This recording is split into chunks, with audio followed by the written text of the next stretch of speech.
روزے میں غصہ کرنا یعنی کہ اس قدر اس شدت سے غصہ کہ منہ سے گالی گلوچ بھی کر دینا بچوں کو کی جائے یا بیگم کو گالی دینا، یہ کیسا ہے روزے میں؟ روزہ نام ہے آپ اپنے نفس کو اپنے قابو میں رکھیں، عام دنوں میں رکھیں تو روزہ تو پھر بہت ہی کمال چیز ہے۔ اگر نفس کے اختیار میں آپ نے دے دیا اپنے آپ کو تو پھر وہ فعل ہی بیکار ہے، جبکہ روزے کی حالت میں ایسا کلمہ بیان کرنا جو کہ اخلاق کے دائرے میں نہیں آتا تو یہ روزے کو کمزور کرتا ہے، ٹھیک ہے نا۔ یہ بالکل اس کو اس انداز سے دیکھیے سوال کو کہ اللہ نے کہا کہ آپ اس ماہ میں، ماہ مبارک میں اپنے آپ کو تبدیل کیجئے اور اس قابل کیجئے کہ آپ اللہ کی نمائندگی کر سکیں اور آنے والے 11 مہینے اس طرح گزاریں۔ اگر آپ نے اس ماہ بھی کوئی ایسا عمل نہیں سیکھا جو اپنے عمل سے ظاہر کر سکے تو پھر آپ سے زیادہ بدترین انسان کوئی نہیں ہے۔ لہذا ہمیں چاہیے کہ ہم اللہ کے دیے ہوئے اصول کے مطابق روزہ رکھیں۔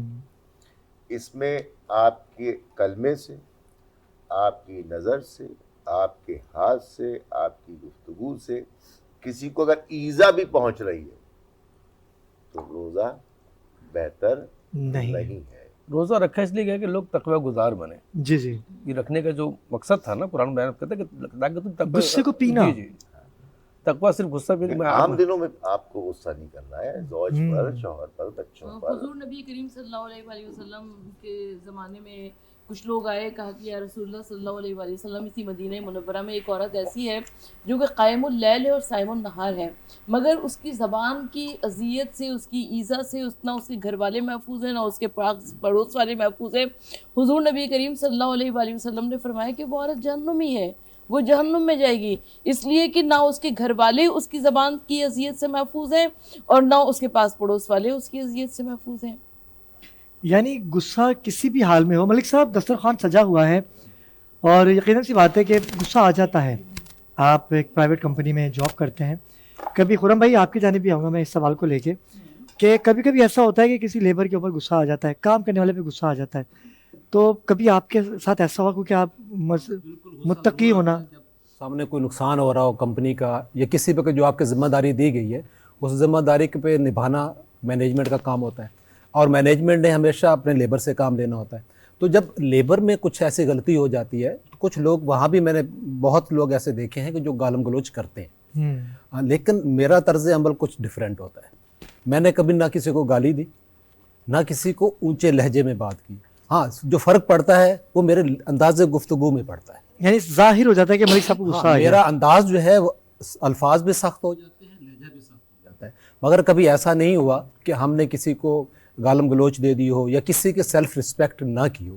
لازمی سی بات ہے اگر ہم اتنا بھی نہ کریں تو پھر وہ نقصان یعنی یہ ہوتا عمل رہتا آپ کا عام دنوں میں رہتا ہے یا صرف رمضان میں؟ نہ اوور آل 12 مہینے الحمدللہ مجھے اس پہ اللہ پاک نے بہت فوقیت دے رکھی ہے کہ میں ان چیزوں پہ بہت اپنے لب و لہجے سے لڑتا ہوں۔ اصل کبھی میں نے ایسا نہیں اصل میں کی جانب آؤں گا اس سے پہلے جی علامہ صاحب کچھ کہنا چاہ رہے ہیں؟ لقبی ہے کہ غصے کو پینا، یہ بتایا گیا کہ غصے کو پینے والا انسان ہوتا ہے اور حالت غصے میں مغلظات بیان کرنے والا وہ شیاطین میں سے جاہل، تو شیاطین ہیں، اس سے بھی برتر۔ ہمیں یہ چاہیے کہ اللہ نے ہمیں انسان بنایا ہے تو انسانوں والے فعل سر انجام دے چیز جائے کہ ہم شیاطین میں شامل ہو جائیں۔ کیا بات ہے، کیا بات، یعنی کہ ہمیں اپنا عمل ایسا کرنا ہے کہ ہر دن ہم رمضان کا دن سمجھ کے گزارے تو مشکل آسان ہو سکتی ہے اگر یہی سوچ کے اگر ہم کر لیتے ہیں۔ ابرار کیونکہ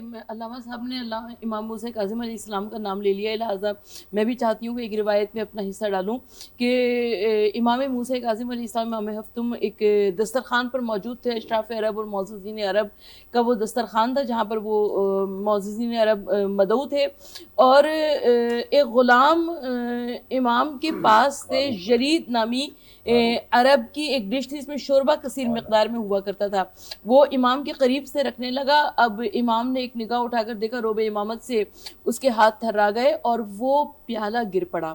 اب جب کیونکہ شوربہ اس میں کثیر مقدار میں تھا لہٰذا امام کے لباس پر بھی آیا, امام کے فرق مبارک پر بھی آیا, اور امام نے بس ایک نگاہ اٹھا کر اس کی جانب دیکھا تو غلام کیونکہ اسی گھرانے کا پروردہ تھا, اسی گھرانے کی پرورش اس کی حاصل تھی, لہٰذا اس نے وہ مزاج دانی امامت تھا, اس نے کہا کہ والکاظمین الغیظ, جو اپنے غصے کو ضبط کر لیتے ہیں. امام نے فرمایا کہ میں نے اپنے غصے کو ضبط کر لیا.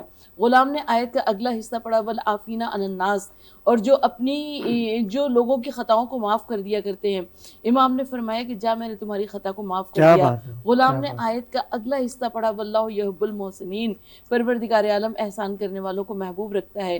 امام نے فوراً اسے راہ خدا میں آزاد کر دیا. کیا کہہ رہے ہیں خرم بھائی, کچھ کہہ رہے تھے؟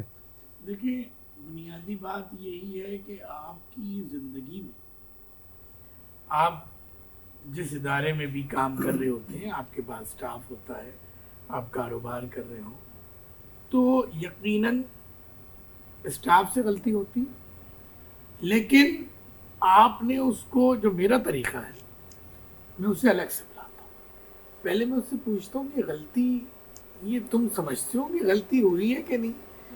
واہ واہ واہ, مطلب یہ بھی ایک پریزنٹیشن ہے. الگ سے بلاتا ہوں, پہلے اسے پانی پلاتا ہوں, پھر میں پوچھتا ہوں یہ جو آپ نے کیا ہے کیا آپ سمجھتے ہیں کہ غلطی ہوئی ہے؟ تو وہ شرمندہ ہوتا ہے, سر غلطی ہوئی ہے. میں سمجھتا ہوں کہ کیا دوبارہ کرو گے؟ ہو گیا نہیں کریں گے.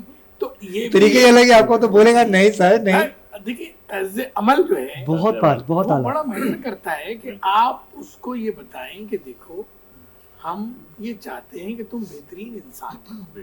غلطی انسان سے ہوتی ہے لیکن وہ کام نیکسٹ ٹائم نہ کرو. تو اس کے بھی مختلف طریقے ہیں. آپ اس کو ڈانٹیں, گالی گلوچ کریں, اس سے بہتر ہے کہ آپ اس کو الگ سے پیار سے سمجھائیں تو اس کو سمجھ آتی ہے. جو آپ کے پاس لوگ کام کرتے ہیں ان کو آپ کیسے سمجھاتے ہیں؟ جیسے قرآن میں نے کتنے پیار سے سمجھایا. دیکھیں میں آپ کو سمجھاؤں کہ جی مجھے بھی سمجھائیں.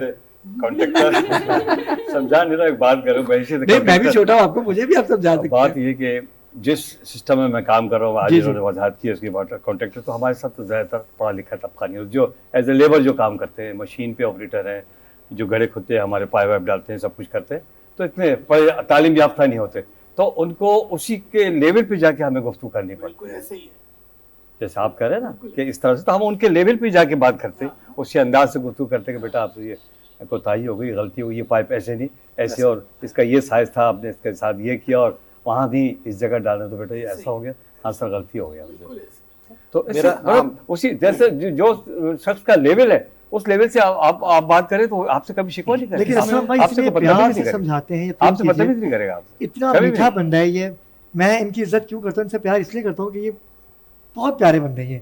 ان کو بھی سمجھانا پڑتا ہے اور ان سے کچھ سمجھنا بھی میں اپنی ضروریات میں سمجھتا ہوں, اور آپ سمجھاتے بھی ہیں. یہ آپ کچھ کہہ رہے تھے. بسم اللہ الرحمن الرحیم.